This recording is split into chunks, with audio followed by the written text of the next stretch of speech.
In the name of Allah, the most gracious, the most merciful. Last episodes, we discussed the story of the measure, the golden measure.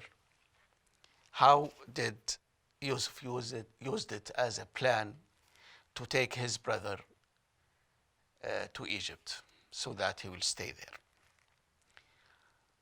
The brothers, the 10 of them, they gathered, they start to converse with each other. How can we do?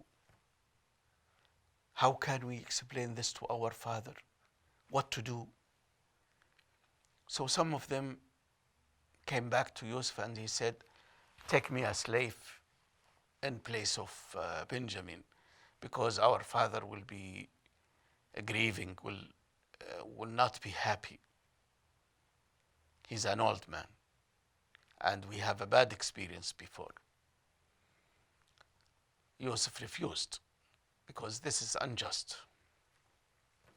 So they took their camels and went back. In the way, they started to talk about this problem.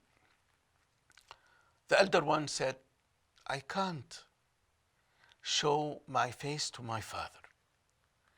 In 2 occasions, I supposed to protect my brothers and I couldn't.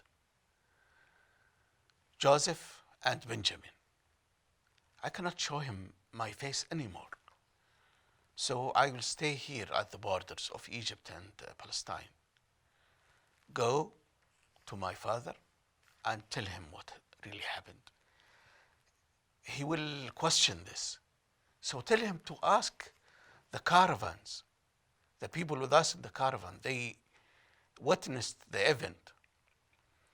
And to send somebody to ask people in Egypt what really happened. But for me, I cannot show him my face anymore.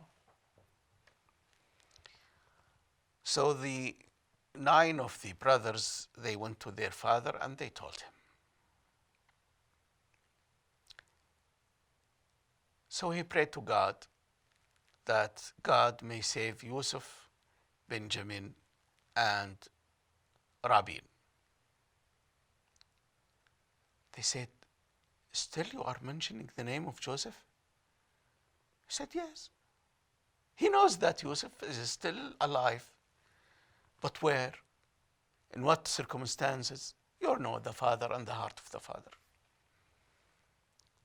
But he knows from the vision that Yusuf saw when he was 5 years old that there will be a day when all of them, they will prostrate to Yusuf. No doubt about it. He's sure of that.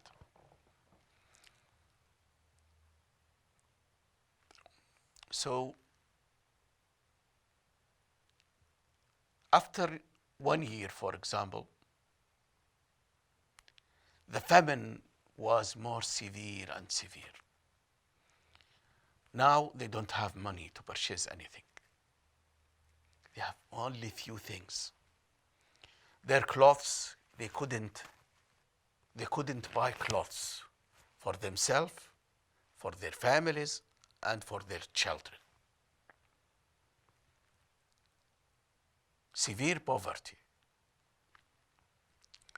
They went back to Yusuf. Now they came to him very thin, skin to bone,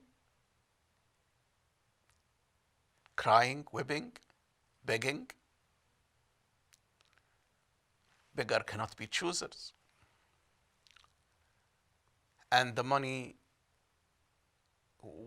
they don't have money, so they said, well, you are a kind person. Our brother thefted from you. We are sorry for that. But back home, our families are very poor. We are dying of hunger. We don't have enough money.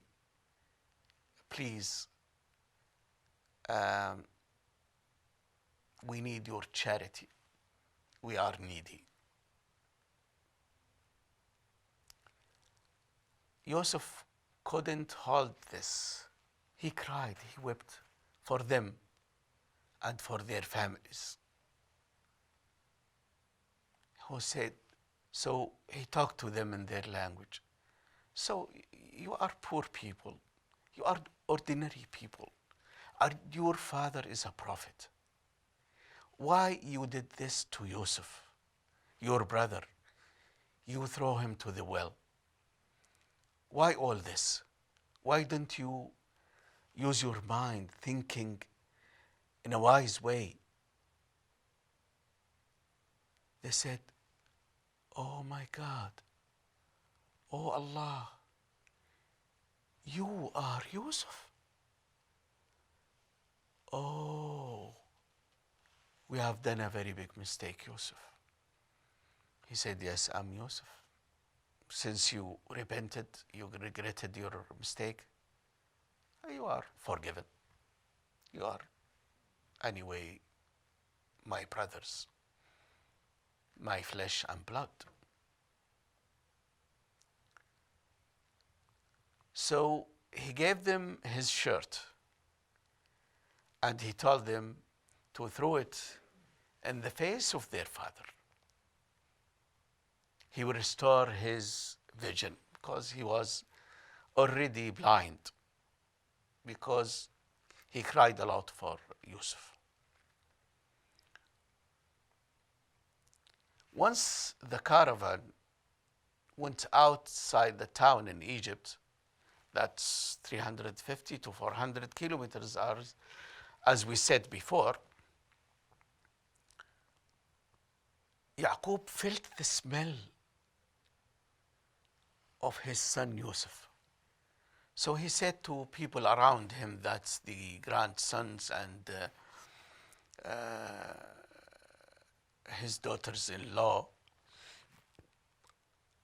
though he told them that I feel the smell of Yusuf. They said, oh, still in your lifelong astray. You went astray. And that's it. Is it hallucinations? It is dementia? We don't know. Something like that. When somebody came with the shirt of Yusuf and he threw it in the face of Yaqub, he regained his vision and he was thankful to God. The grandsons, the daughters-in-law, they saw, what is this? So he told them that you should have faith in God. You should have faith in Allah subhanahu wa ta'ala. Allah is capable of doing anything, everything He wants. He promised and He will do His promise. He's relating to the vision. The order came from Yusuf to get the father and the whole family, the grandsons and the wives of the brothers, everybody, more than 70 people, to travel all along from Hebron to Egypt. Anyway, they were living in Hebron in the desert, in tents. So there is nothing, no big deal left there. So they traveled all along till they reach Egypt. Then received by the noble, the good man, the kindest person, the person full of empathy and passion, Yusuf alayhi salam. He took his father and his mother-in-law, that's the mother of his brothers. He put them with him in his throne. And his brothers came, 11 of them, and some of the people working with them from Egyptian, they come to his council, and the congregation start to prostrate to him. The father, the mother, and 11 of his brothers prostrate with the other people. So Yusuf noticed this event, and he said to his father, "Father, isn't it? This is the dream that I saw when I was 5 years old, and you interpreted to me." The father agreed that, yes, Yusuf, this is the vision that you have seen, and see, Allah subhanahu wa ta'ala make it true for all of us. By this we conclude the story of Yusuf. Yusuf was a prophet, a messenger of God. He was the leader of his brothers after the death of his father Yaqub, and he sent them back to Palestine to be buried there. And then he told his brothers, his sons, and his family, the Israelites, he told them, there will come a time, God knows when, that you will migrate the opposite side, from Egypt to Palestine, to Hebron, to Palestine in general. If that time comes, kindly take my coven,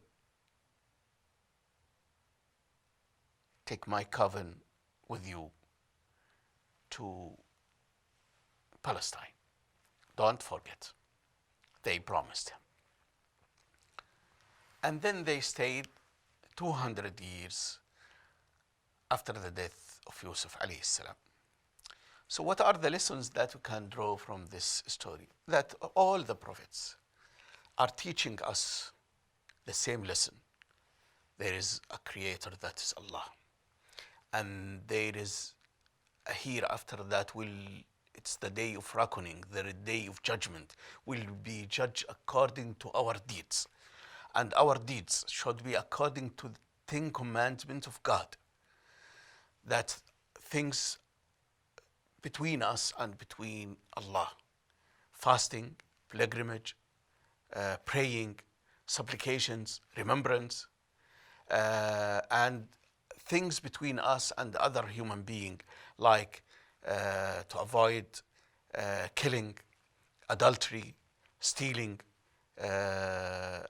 the unrighteous witnesses, and cheating in dealing with others. So these are the 10 commandments given to Adam, given to Noah, given to Ibrahim, given to Moses, given to Yusuf. And in the next story, we'll talk about Moses. Peace and blessings be upon him and his brother. Till that time, till then, Assalamu alaikum wa rahmatullahi wa barakatuh.